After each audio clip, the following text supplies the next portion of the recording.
எழும்பூர் ரயில் நிலைய பகுதிகளில் மேற்கொள்ளப்படும் பராமரிப்பு பணிகள் காரணமாக மின்சார ரயில் சேவையில் மாற்றம் செய்யப்பட்டுள்ளது. பராமரிப்பு பணிகள் காரணமாக இரவு 10:30 மணி முதல் நாளை காலை 6 மணி வரை மின்சார ரயில் இயங்காது என அறிவிக்கப்பட்டுள்ளது.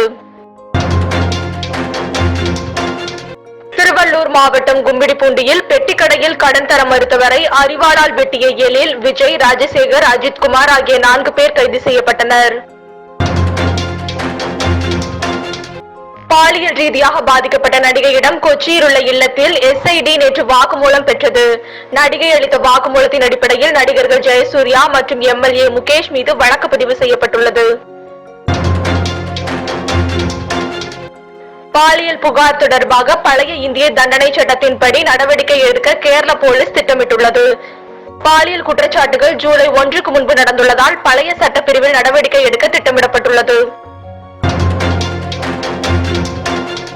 மராட்டியத்தில் காற்று மழையால் சத்ரபதி சிவாஜி சிலை உடைந்து விழுந்த சம்பவம் தொடர்பாக கடற்படை விசாரணை மேற்கொண்டு வருகிறது.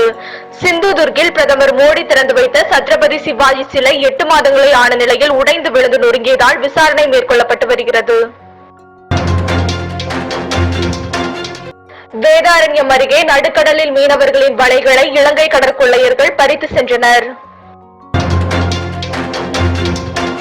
கள்ளக்குறிச்சி மாவட்டம் வடலூர்பேட்டை அருகே பெண் கிராம நிர்வாக அலுவலரிடமும் காவலரிடமும் தகராறில் ஈடுபட்டவர் கைது செய்யப்பட்டார். மதுபோதையில் தகராறில் ஈடுபட்டு அவதூறாக பேசி கொலை மிரட்டல் விடுத்த வெங்கடேஷ் பெருமாள் கைது செய்யப்பட்டார்.